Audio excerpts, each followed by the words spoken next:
मयूरभंज जिला मोरडा स्थित मोरडा जंभीरा केनाल विभाजन कार्यालय विभाजन स्तरीय पानी पंचायत पक्ष पालन करा जायछि। मोरडा जंभीरा केनाल डिविजन अधीक्षण जंत्री संतोष कुमार दास सभापतित्व करिथिबा बेले मुख्य अतिथि भावे अतिरिक्त मुख्य जंत्री सुब्रत कुमार दास उक्त सम्मानित अतिथि भावे बैसिंगा डिविजन केनाल अधीक्षण जंत्री प्रताप दास मोरडा ब्लॉक सहकारी कृषि अधिकारी कमल लोचन धल रासगोविंदपुर ब्लॉक कृषि अधिकारी विश्वनाथ मंडल सुलियापदा ब्लॉक कृषि अधिकारी हिमांशु राउत प्रमुख उपस्थित रही मंचासीन थिले। समस्त अतिथि को पुष्पगुच्छ दे संबर्धित करा जिबा परे अतिथिगण महाप्रभु जगन्नाथଙ୍କ निकटरे प्रदीप प्रज्वलन करिबा परे सभा कार्य को आरंभ होइथिला।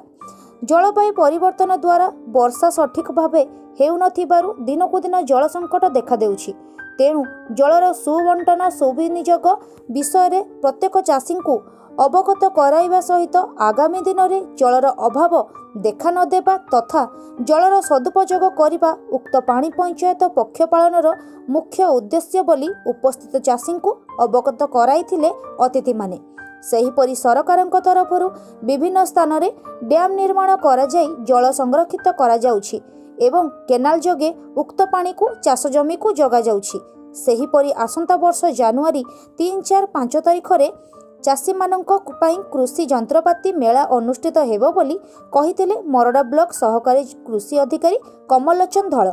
सेहीपरि धान गछ कटा सरिबा परे बाकी थिबा धान नड़ा को पड़िबा द्वारा वायुमंडल दूषित हेबा सहित जमीर माटी मध्य नष्ट हेउछि।